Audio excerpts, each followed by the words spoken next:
তাকে দুইটা পথ দেখিয়ে দিয়েছে, দুইটা পথ দিলাম, ভালো মন্দর দুটা পথ দিলাম। এবার সে শুকরিয়া আদায় করবে, ইম্মা শাকিরা ওয়া ইম্মা কাফুরা। সে শুকরিয়া আদায় করবে না কুফরি করবে, এটা ওর ব্যাপার। যদি কালে তাদের বিবেক থাকার পরেও যারা বাজারে আড্ডা ফিরবে, যারা কুফরি করবে, আল্লাহকে যারা মেনে নেবে না, যারা এইগুলো থাকার পর, বিবেক থাকার পর, চক্ষু থাকার পর, কর্ণ থাকার পর, এইগুলো থাকার পরেও যারা আল্লাহকে অস্বীকার করবে রে, আল্লাহ সুবহানাহু ওয়া তাআলা বলেছেন সূরা দাহরের 4 নম্বর আয়াত, ইন্না আ'তাদনা লিল কাফিরিনা সালাসিলা ওয়া আগলালা ওয়া সাইরা। নিশ্চয় আমি আল্লাহ কাফিরদের জন্য প্রস্তুত করে রেখেছি সালাসিলা, শিকল এবং বেড়ি। তাদের জন্য আমি শিকল এবং বেড়ি এবং জাহান্নামের দারদানা কাজা, জাহান্নামের কঠিন শাস্তি কাফেরদের জন্য প্রস্তুত করে রেখেছি। আল্লাহ সুবহানাহু ওয়া তাআলা বলছেন, যাদের বিবেক আছে, যাদের চেতনা আছে, যাদের জ্ঞান আছে, সব কিছুই আছে, এগুলো হেদায়েতের কারণ। এইগুলো দেখার, এইগুলো থাকার পর সে আসমান জমিন দেখলো, সূর্য উঠছে ডুবছে, সব কিছুই দেখলো, তারপরও চিন্তা ভাবনা করে না যে এই পৃথিবীকে বানানোওয়ালা কেউ আছে। এমন পৃথিবীতে মানুষ আছে, ভূগোল লিখছে, আসমান জমিন দেখছে, সূর্য নিয়ে গবেষণা করছে, তাকে ভূতত্ত্ববিদ বলা হয়। জমিন নিয়ে গবেষণা করছে, আসমান নিয়ে, চন্দ্র নিয়ে, গ্রহ নিয়ে বিজ্ঞানী বলা হয়, বিজ্ঞান লিখছে। তারপরও এই পৃথিবীকে কে বানালো তাকে খুঁজে পাই না।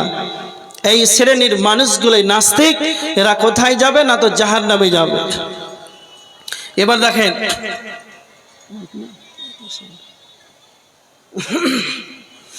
তার মানে যারা বিবেকবান তারা খুব ভালো করে শুনে। এবার আল্লাহ সুবহানাহু ওয়া তাআলা বলেছেন, জাহান্নামে কারা যাবে, জান্নাতে কারা যাবে, জান্নাতে কারা যাবে, জাহান্নামে কারা যাবে। আল্লাহ সুবহানাহু ওয়া তাআলা জান্নাতীদের জাহান্নামীদের দুইটি কারণ বর্ণনা করেছেন সূরা নাজিয়াতের ভিতরে। আল্লাহ সুবহানাহু ওয়া তাআলা প্রথম দুইটা কারণ বলেছেন, এই দুইটা বন্ধন যাদের ভিতরে থাকবে তারা জাহান্নামে চলে যাবে। এক নাম্বার হলো ফাআম্মা মান তাগা ওয়া আসারাল হায়াতাদ দুনিয়া, যারা সীমা লঙ্ঘনকারী হবে, যারা আল্লাহদ্রোহী হবে, যারা সীমারেখাকে অতিক্রম করে চলবে, তারা দুই নাম্বার আল্লাহ বলেছেন ওয়া আসারাল হায়াতাদ দুনিয়া, যারা পৃথিবীকে, দুনিয়াকে বেশি বেশি করে অগ্রাধিকার দেবে। তার মানে একজন ব্যক্তি তার 40টা বছর চলে গেল, 50টা বছর যেন অতিবাহিত হয়ে গেল, সকাল থেকে সন্ধ্যা, সন্ধ্যা থেকে সকাল, মাস বছর, সারা জীবনটা সবামাত্র যেন দুনিয়া দুনিয়া নিয়ে পড়ে আছে। যখন মরজেন হাইয়া আলাস সালাহ বলছে, তখন সে মাঠের ভিতরে আছে, দুনিয়ার ক্ষেত খামারে কাজের ভিতরে সে জড়িয়ে আছে। এক কথায় যারা দুনিয়াকে বেশি অগ্রাধিকার দেবে তাদের ঠিকানা যেন জাহান্নাম হয়ে যাবে। আমার দিকে লক্ষ্য করেন, বিশ্ব নবীর কাছে ইবনে মাজাহ শরীফের 4259 নম্বর হাদিস, আল্লাহর নবীর কাছে এক আনসারীদের এক ব্যক্তি বিশ্ব নবীর কাছে এসে বলছেন, আল্লাহর নবী আপনি বলেন সবচাইতে বুদ্ধিমান মুমিনকে, সবচাইতে বুদ্ধিমান ব্যক্তিকে? তো আল্লাহর নবী বললেন আকসারহুম লিল মাউতে যিকরা, যে ব্যক্তি বেশি বেশি করে মরণকে স্মরণ করবে রে, সেই ব্যক্তি হলো সবচাইতে বুদ্ধিমান মুমিন। তার মানে যারা পৃথিবীতে চালাক হবে, দুনিয়াতে যারা চালাক হবে, তারা বেশি বেশি করে মরণকে স্মরণ স্মরণ করবে। আর যারা হতভাগা হবে তারা দুনিয়াকে যেন বেশি বেশি করে অগ্রাধিকার দেবে। কিন্তু কথা মনে রাখবেন, পৃথিবীকে বেশি অগ্রাধিকার দিয়ে কোনো লাভ হবে না। আল্লাহ সুবহানাহু ওয়া তাআলা কোরআনে সূরা আল ইমরানের 145 নম্বর আয়াতের ভিতরে আল্লাহ বলেছেন, ফামান ইউরিদ সাওয়াবাদ দুনিয়া নুতিহি মিনহা ওয়া মান ইউরিদ সাওয়াবাল আখিরাতি নুতিহি মিনহা। আল্লাহ বলেছেন, যারা দুনিয়ার বিনিময় কামনা করবে রে, যারা শুধুমাত্র এই দুনিয়া চাইবে তারা দুনিয়াই পাবে। আর যারা শুধু আখিরাতের বিনিময় কামনা করবে আমি রব আল্লাহ তাদেরকে আখিরাত দেব। তার মানে যারা দুনিয়া নিয়ে পাগল হয়ে থাকে, যারা দুনিয়া নিয়ে ব্যতিব্যস্ত হয়ে থাকে, আমার দিকে ভালো করে দেখেন, আল্লাহ তাদের সম্পর্কে বলেছেন সূরা বাকারার 200 আয়াতের ভিতরে আল্লাহ বলেছেন, রব্বানা আতিনা ফিদ দুনিয়া। এমন মানুষ আছে তারা বলে আল্লাহ আমাদেরকে দুনিয়া দান করেন, তারা বলে আল্লাহ আমাদেরকে দুনিয়া দেন, বাড়ি দেন, জমি দেন, টাকা দেন, পয়সা দেন, সম্পদশালী করেন। এইভাবে যারা দুনিয়া নিয়ে পাগল হয়ে থাকে তো আমার রব তাদের ফয়সালা দিয়েছেন, ওয়া মা লাহু ফিল আখিরাতি মিন খালাক। তাদের আখিরাতে কোনো অংশই যেন তাদের মিলবে না। একটা কথাই মনে রাখেন, পৃথিবীর বুকে সব খাইতে চালাকে না তো যারা তিনখানা আল্লাহর কাছে দোয়া করবে। এক নম্বরে বলবে রব্বানা আতিনা ফিদ দুনিয়া হাসানা ওয়া ফিল আখিরাতি হাসানা ওয়া কিনা আযাবান নার। যারা চালাক হবে, যারা ঈমানদার হবে, তারা আল্লাহর কাছে তিনখানা দোয়া করবে, হে আমাদের রব আল্লাহ আপনি আমাকে দুনিয়া দান করেন। রব্বানা আতিনা ফিদ দুনিয়া হাসানা, আল্লাহ আপনি আমাকে দুনিয়ার বুকে হাসানা দেন, কল্যাণ দান করেন। ওয়া ফিল আখিরাতি হাসানা, আল্লাহ আপনি আমাকে আখিরাতে কল্যাণ দান করেন। ওয়া কিনা আযাবান নার, আল্লাহ আপনি আমাদিগকে জাহান্নামের কঠিন শাস্তি থেকে আপনি আমাদেরকে পরিত্রাণ দেন। তার মানে যারা চালাক হবে তারা দুনিয়ার বিনিময় চাইবে, আখিরাত বিনিময় চাইবে, দুনিয়াতে কল্যাণ চাইবে, আখিরাতে কল্যাণ চাইবে, জাহান্নামের আগুন থেকে নিজেকে বাঁচতে চাইবে। তো আমার আল্লাহ বলছেন, উলাইকা লাহুম নাসিবুম মিম্মা কাসাবু, তাদের যেন আখিরাতে তাদের হিস্সা রয়েছে, তাদের যেন পরকালে তাদের অংশ মিলবে। আর যারা শুধুমাত্র দুনিয়ার বিনিময় কামনা করবে রে, তো আমার আল্লাহ বলেছেন, ওয়া মা লাহু ফিল আখিরাতি মিন খালাক, তাদের আখিরাতে কোনো অংশ মিলবে না। তবে কি মিলবে? এজন্য আমার আল্লাহ বলছেন, জাহান্নামে যাবে কারা? ওয়া আসারাল হায়াতাদ দুনিয়া, যারা দুনিয়ার জীবনকে বেশি করে অগ্রাধিকার দেবে, ফা ইন্নাল জাহিমা হিয়াল মাওয়া, তাদের ঠিকানা হবে জাহান্নাম। ভালো করে শুনেন, জাহান্নামে কেন যাবে? কিসের কারণে জাহান্নামে যাবে? যারা দুনিয়াকে বেশি অগ্রাধিকার দেবে, যারা দুনিয়াকেই বেশি চাইবে, এমন মানুষ পৃথিবীতে দেখা যায় না। না, পাঁচতলা হলো, টাইলস হলো, মার্বেল হলো, স্কার্পি হলো, আর কত কি না হলো, পেট ভরে না। এদের কবরে না যাওয়া পর্যন্ত এদের পেট ভরবে না। আদম সন্তান আরো চাই, দুনিয়া নিয়ে পাগল হয়েছে, দুনিয়া পাগল, এর আসাম, এই অসুখের রোগী অনেক, প্রায় মানুষ। আমাদেরকে দুনিয়া থেকে বেঁচে থাকতে হবে, নচেত ধ্বংস হয়ে যাবে। তার মানে জাহান্নামীদের দুইটি বদ গুণ বর্ণনা করেছেন। তারপরে আয়াতে আমার আল্লাহ জান্নাতীদের দুইটি ভালো গুণ বর্ণনা করেছেন। ওয়া আম্মা মান খাফা মাকামা রাব্বিহি ওয়া নাহান নাফসা আনিল হাওয়া ফা ইন্নাল জান্নাতা হিয়াল মাওয়া। জান্নাতীদের দুইটি ভালো গুণ বর্ণনা করেছেন আল্লাহ সুবহানাহু ওয়া তাআলা। যারা আল্লাহকে দণ্ডায়মান হওয়াকে, উপস্থিত হওয়াকে, আল্লাহকে ভয় করবে, হাটে ঘাটে মাঠে ময়দানে এয়ারপোর্ট স্টেশনে জলহীন প্রান্তে জল সমুদ্রে সেই জায়গাতে থাকুক না কেন, যদি কেউ না থাকে সেই জায়গাতে সে মনে ভাবছে সারা পৃথিবীর মানুষ যদি আমাকে না দেখে স্বয়ং আমার রব আমাকে দেখছে। এই জন্য যখন আপনি কোনো পাপের সঙ্গে জড়িত হবেন তখন আপনাকে ভাবতে হবে আমি যেই পাপটা করব সেই পাপটা যদি আমার স্ত্রী না দেখতে পায়, আমার বাড়িতে যদি কেউ দেখতে না পায়, গ্রামবাসী না পায়, জেলার মানুষ না দেখতে পায়, আমার দেশে কেউ যদি দেখতে না পায়, আমি যে গুনাহটা করব স্বয়ং আমার আল্লাহ আমাকে দেখছেন। আর আমার রব দুইজন ফেরেশতা আমাদের কাঁধে দুই ঘাড়ে সেই দুইজন ফেরেশতা নিয়োজিত করে রেখেছেন, সমস্ত কিছুই যেন তিনি লিপিবদ্ধ করেছেন। এইগুলো যখন আপনি ভাববেন তখন আপনার দ্বারাতে যেন পাপগুলো যখন কমে যাবে। এই জন্য আল্লাহ বলেছেন সেই ব্যক্তি আমাকে সদা সর্বদা আমাকেই যেন ভয় করবে রে। 2 নাম্বার হলো ওয়ানাহান নাফসা আনিল হাওয়া, তার নিজের প্রবৃত্তিকে লালসা মুক্ত করবে। তার মানে তার এই মুখটা কার জানা বিবেক, তার যখন এই প্রবৃত্তি লালসাকে যখন সে রক্ষা করতে পারবে, কেন আপনাকে আপনার নিজের নাফসকে কন্ট্রোলে রাখতে হবে। মন যেটা চাই সেটাই করা যাবে না, মন যেটা চাই সেটা করা যাবে না। শয়তান আপনাকে সদা সর্বদা কুমন্ত্রণার দিকে আপনাকে যেন নিয়ে চলে যাবে। সদা সর্বদা শয়তান সে মনে মনে আপনাকে পথভ্রষ্ট করে ফেলে দেবে। শয়তান নিজে জাহান্নামে যাবে অথবা আপনাকেও জাহান্নামে নিয়ে যাওয়ার জন্য সদা সর্বদা আপনার এই নফসকে যেন কুমন্ত্রণা দেবে।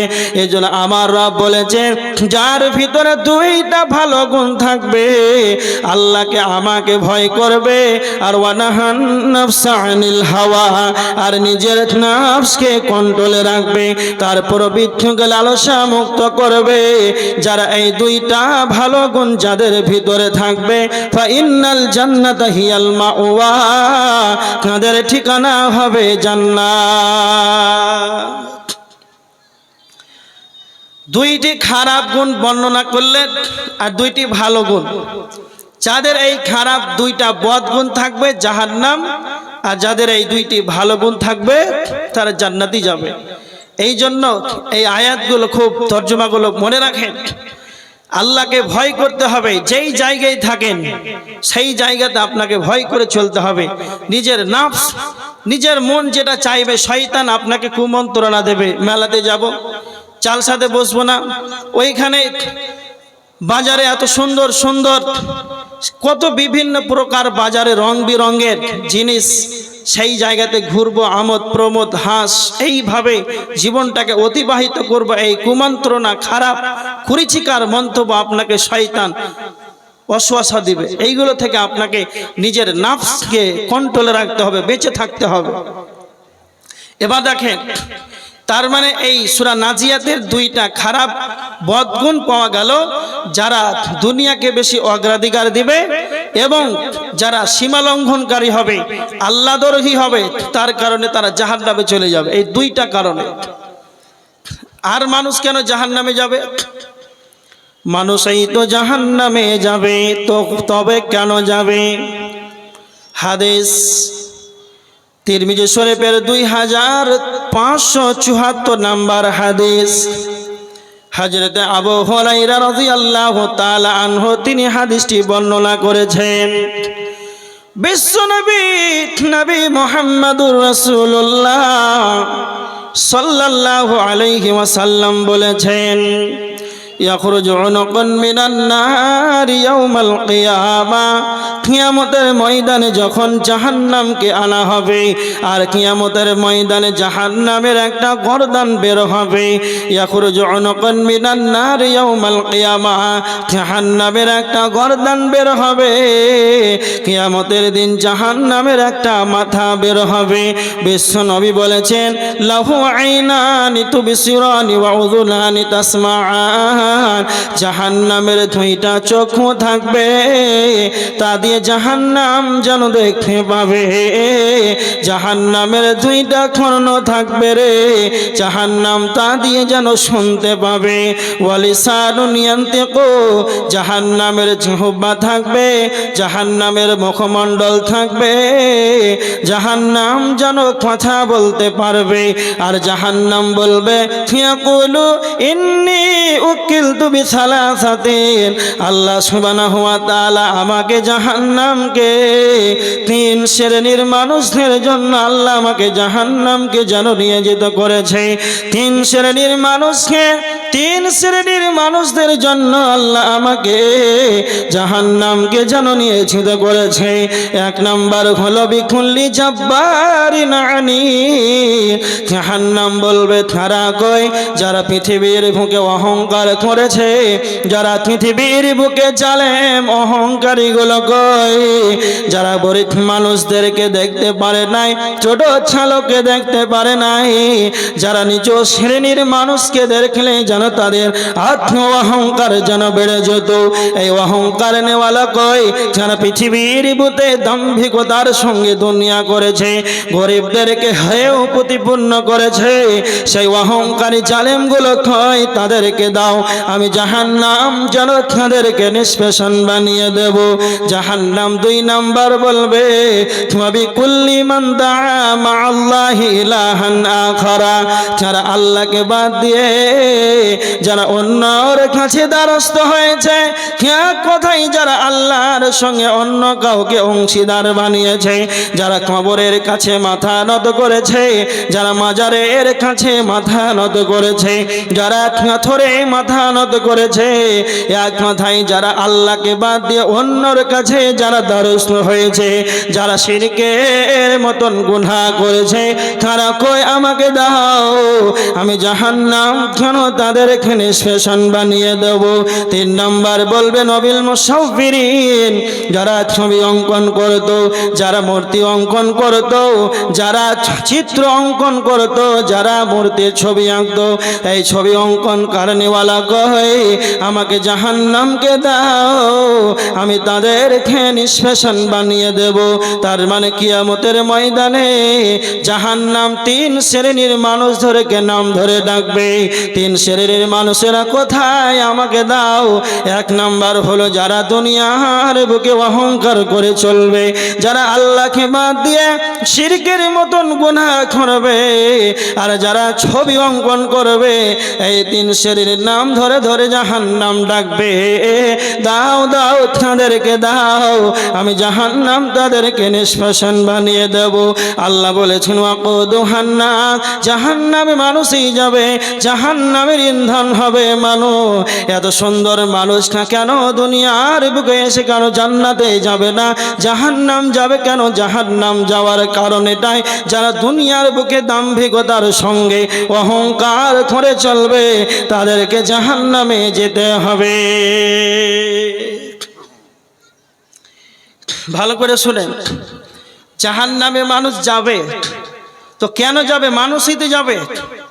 এত সুন্দর মানুষ, মানুষই জাহান্নামে যাবে। এইগুলো যদি খারাপ গুণ আপনার ভিতরে থাকে, যদি অহংকার করে দুনিয়াতে জীবনটা কাটান, যদি আল্লাহকে বাদ দিয়ে অন্যর কাছে মাথা নত করেন, তাহলে আপনাকে জাহান্নাম যেতে হবে, তাছাড়া কোনো গতি নাই। সহিহ হাদিস, তিরমিজির হাদিস। এবার দেখেন একটা হাদিস আপনাকে বলছি, জাহান্নামে যাবে মানুষ। কেন জাহান্নামে যাবে? এই হাদিস থেকে আপনাকে তিনখানা প্রমাণ করে দিলাম কেন যাবে। আর একটা হাদিস দেখেন, বুখারীর হাদিস 1386 নম্বর হাদিস। সামুরা ইবনে জুনদুব রাদিয়াল্লাহু তাআলা আনহু তিনি বর্ণনাকারী, তিনি রাবী, তিনি বর্ণনা করেছেন আল্লাহর নবী সাল্লাল্লাহু আলাইহি ওয়াসাল্লাম, ভালো করে শুনেন, সামুরা ইবনে জুনদুব রাদিয়াল্লাহু তাআলা আনহু তিনি বলছেন যে আল্লাহ রাসূল সাল্লাল্লাহু আলাইহি ওয়াসাল্লাম ফজরের সালাতের পর আমাদের দিকে মুখ ফিরিয়ে বসলেন। ইমাম সাহেব সালাতের শেষে মুক্তাদির দিকে, মুসাল্লির দিকে মুখ ফিরিয়ে বসে না? বসে না? হ্যাঁ বলেন না? বসে। এইভাবেই ধরে। তো সাহাবী বলছেন আল্লাহ রাসূল যখন আমাদের দিকে মুখ ফিরিয়ে বসলেন, তখন আমাদেরকে জিজ্ঞাসা করলেন সাহাবীরা তোমরা কি কোনো স্বপ্ন দেখেছো? সাহাবীরা বলছেন না আল্লাহ রাসূল, কোনো স্বপ্ন দেখিনি। তো আল্লাহ রাসূলকে সাহাবীরা বলছেন আল্লাহ নবী আপনি কোনো স্বপ্ন দেখেছেন?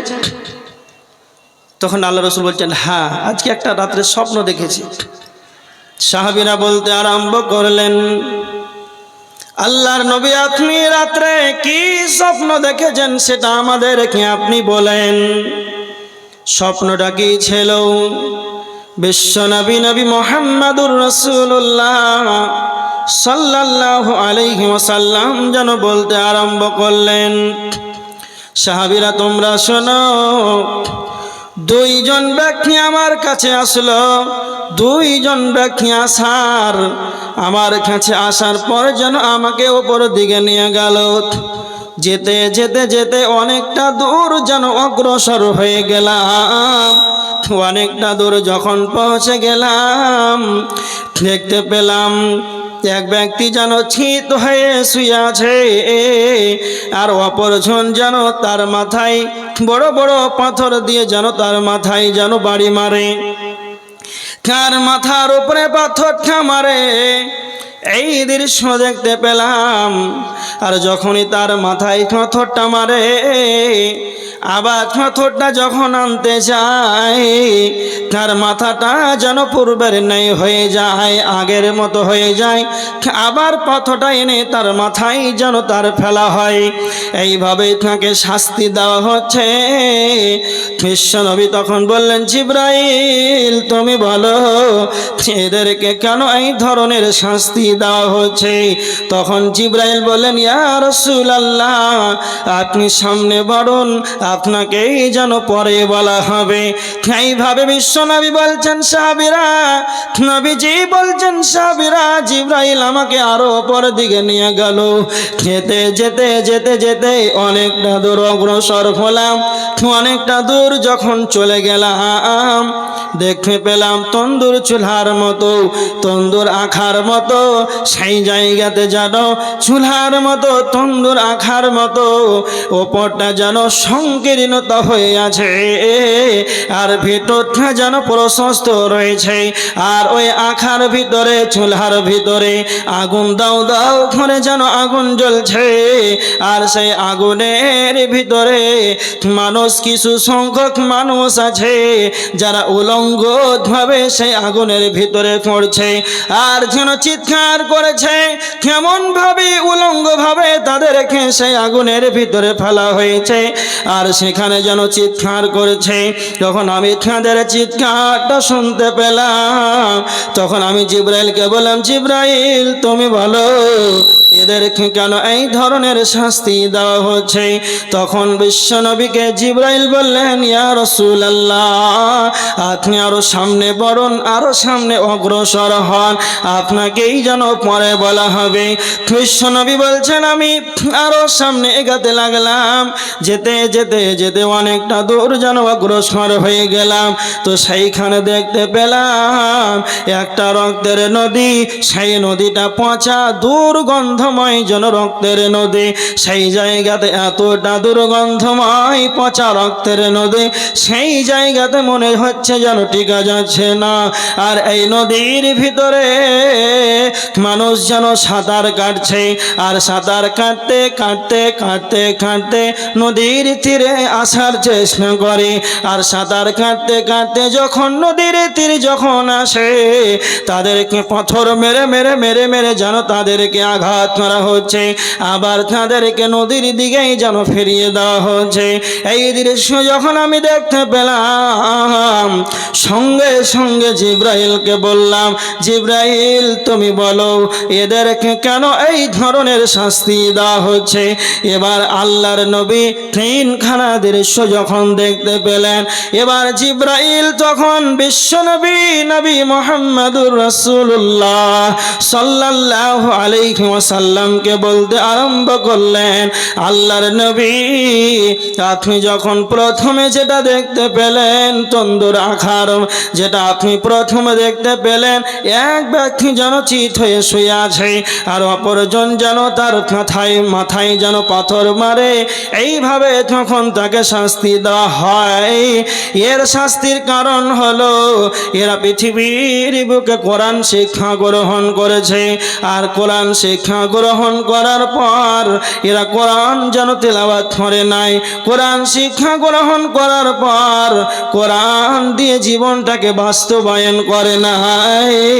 এরা কোরআনকে শিক্ষা গ্রহণ করার পর এরা দুনিয়ার জীবনকে কাটিয়েছে কোরআনবিহীন জীবন কাটিয়েছে, কোরআন অনুযায়ী আমলে পরিণত করে নাই। এই কারণে তাদেরকে মাথায় পাথর মেরে মেরে তাদেরকে শাস্তি দেওয়া হয়।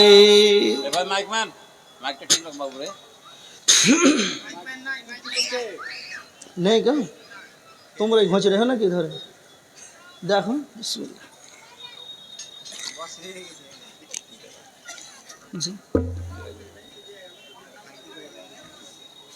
হ্যাঁ হ্যাঁ জানি,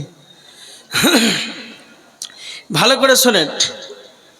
প্রথমে যেটা দেখতে পেলেন মা বোনেরা, অনেকেই আছে কোরআন জানে, কোরআন পড়তে জানে, কোরআন শিক্ষা গ্রহণ করেছে, অনেক পুরুষ আছেন কোরআন জানার পর ফজরের সলাতের পর কিছুটা আপনার যতটা স্বাস্থ্যে কুলাবে, যতটা পারবেন ততটা আপনি কোরআন তেলাওয়াত কিছু তো করবেন।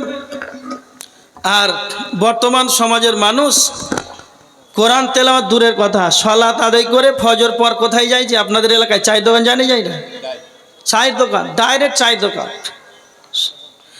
মা বোনেরা কিছু আছে রমজান মাস আসবে তো কোরআন তেলাওয়াত করবে, এত কোরআন তেলাওয়াত করবে, রাতকে রাত 5টা রাত জাগবে, ঘুমাবে না। আর যখন ঈদ হয়ে গেল, ঈদুল ফিতর, একবার কোরআনটাকে সুকেসে রেখে দিল। আবার বছর আসবে কখন পড়বো তখন 1 আঙ্গুল পরিমাণ ধুলা পড়ে গেছে। এই অবস্থা যদি মুসলিম সমাজের হয় তাহলে আমাদের দুরবস্থা হবে না তো কার হবে? যে দুনিয়া তো আমাদের দুরবস্থা, আখেরাতে এরকম শাস্তি দেওয়া হবে। এই জন্য আমরা কোরআন শিখব, কোরআন অনুযায়ী আমল করব, কোরআন তেলাওয়াত করব, এটা আমাদের করণীয়, নচেৎ শাস্তি দেওয়া হবে। তারপরে বিশ্বনবী আল্লাহর নবীকে জিবরাইল বললেন, যেটা আপনি দেখতে পেলেন তন্দুর চুলার মতো, ওপরটা যেন সংকীর্ণ হয়ে আছে, ভিতরটা যেন প্রশস্ত রয়েছে, আগুন আর আগুন, আগুনের ভিতরে উলঙ্গ পুরুষ আর নারী যেন চিৎকার করেছে। এদের শাস্তির কারণ কি? এরা কারা? যারা জেনার মতন জঘন্য পাপে লিপ্ত হয়েছে। পুরুষ মহিলা উভয়কে উলঙ্গ করে জাহান্নামে ফেলা হবে। যারা জেনার মতন জঘন্য পাপে লিপ্ত হবে রে, তাদেরকে এইরকম জঘন্য পাপে লিপ্ত হতে হবে, এইরকম ভাবে তাদেরকে শাস্তি দেওয়া হবে। তার মানে এক কথাই বুঝলেন, জেনার মতন জঘন্য পাপ যারা করবে, তাহলে জেনা কাকে বলা হয়? একটা মহিলাকে দিনমোহর না দিয়ে মিলামিশা করা, এটাই জেনা। হ্যাঁ, এটাও জেনা, কিন্তু মনে রাখবেন জেনার বিভিন্ন প্রকার যেন বিভাজন রয়েছে। এখন আপনি চলে যান বাজারে, জলসার নামে যে বাজার খোলা হয়েছে, সেই বাজারে উলঙ্গ মহিলা, একবারে উলঙ্গ মহিলা, তার মানে এমন পোশাক পরে আছে ছেলেরা বুঝতে পারছে কোন জিনিসটা কোথায় আছে। এইরকম ভাবে মহিলারা যখন বেপরদাই যখন চলে যায়, আর যখন ছেলেরা আকৃষ্ট হয়ে জলসার মেলাতে যাব, আলোচনা ভালো লাগে না, এই মহিলাদের পিছনে পিছনে যায়, তার মানে পা দিয়ে চলে গেল, এটা তার পায়ের জেনা। হাত দিয়ে স্পর্শ করা, এটাও যেন হাতের জেনা। চোখ নিয়ে দেখা, ইত্তেজিং করা, এটাও যেন চোখের জেনা। ভালো করে শুনে নেন, অন্তর দিয়ে পরিকল্পনা করা এটাও যেন অন্তরের জেনা। হাতের জেনা হয়, পায়ের জেনা হয়, চোখের জেনা হয়, কর্ণের জেনা হয়, অন্তরের জেনা হয়। এইরকম ভাবে গুনাহ রয়েছে, জেনার বিভাজন রয়েছে। এক কথাই বুঝলেন, যারা জেনার মতন জঘন্য পাপে লিপ্ত হবে, পুরুষ মহিলা উভয়কে যেন জাহান্নামে নিক্ষেপ করা হবে। নাম্বার 3, বিশ্বনবী নবী মুহাম্মদুর রাসূলুল্লাহ সাল্লাল্লাহু আলাইহি ওয়াসাল্লাম আবার অগ্রসর হলেন, দেখতে পেলেন একটা রক্তের নদী। সেই রক্তের নদীতে যেন পাথর মেরে মেরে তাদেরকে আঘাত করা হচ্ছে। জিবরাইল বললেন, এদের কারণ এইটাই, এদেরকে কেন এত কষ্ট করে, তাদেরকে কেন পচা দুর্গন্ধময় যুক্ত রক্তের নদীতে তাদেরকে ফেলা হয়েছে। এরা হলো তারাই যারা পৃথিবীর বুকে সুদ খেয়েছে।